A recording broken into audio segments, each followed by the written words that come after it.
Hello guys, welcome back to my channel. आज बनवणार आहे मी चिकन दम ग्रेव्ही।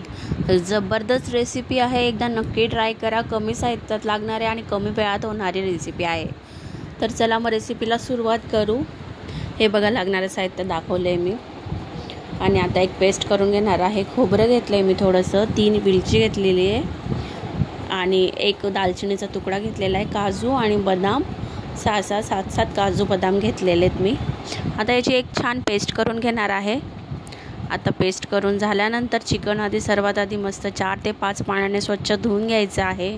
लिंबू टाकायचा धुताना चिकनमध्ये नेहमी, आणि चाकूच्या साहाय्याने असं काप मारून घेतलेले आहेत मी।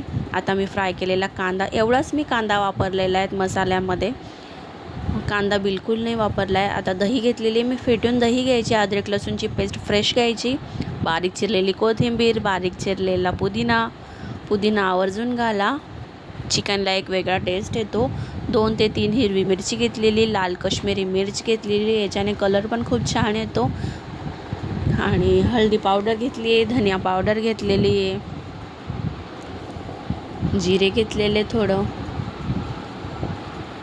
चवीनुसार मीठ घेतलेलं आहे, आणि मी तूप घेतलेलं आहे। इथं तुपाने चिकनला एक मॉइस्ट येतो मस्त। तेल घेतलेलं आहे थोडंसं।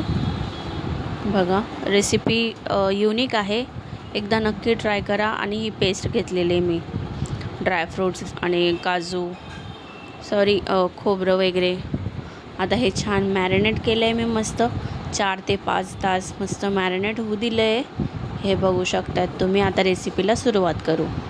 सर्वात आधी कढईत थोडंसं तूप टाकलं आहे मी। तूप आधी पण वापरलेलं आहे, थोडंसंच वापरायचं। या ठिकाणी तुम्ही बटरचा वापर केला तरी चालेल, बटरमुळे पण खूप छान टेस्ट येतो। आता मी तुपाचाच वापर केलेला आहे, 1 चम्मच तूप घेतलेलं आहे। आणि हे मॅरिनेट झालेलं चिकन मस्त आता कढईत सोडणार आहे। हे स्लो गॅसवर 10 ते 15 मिनटं मी शिजवणार आहे।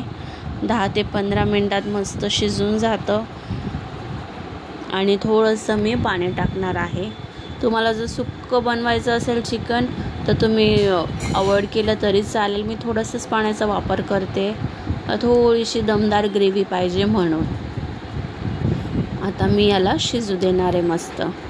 हे बघा, थोडं चेक करत राहायचं, खाली लटकायला नको ग्रेव्ही।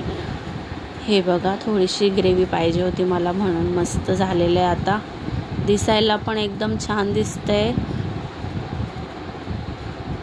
आणि सुगंध खूप छान दरवळतोय आता। हे बघा, आता ऑलमोस्ट आपलं चिकन शिजायला आलेलं आहे। आता मी गार्निशसाठी बारीक चिरलेली कोथिंबीर टाकणार आहे। रेसिपी एकदा नक्की ट्राय करा, रेसिपी खूप छान आहे। अशाच छान रेसिपींसाठी चॅनलला सबस्क्राईब करा। जे कोणी नवीन असतील त्यांनी सबस्क्राईब करा, शेअर करा, जास्तीत जास्त लाईक करा, कमेंट करा। Thanks for watching guys.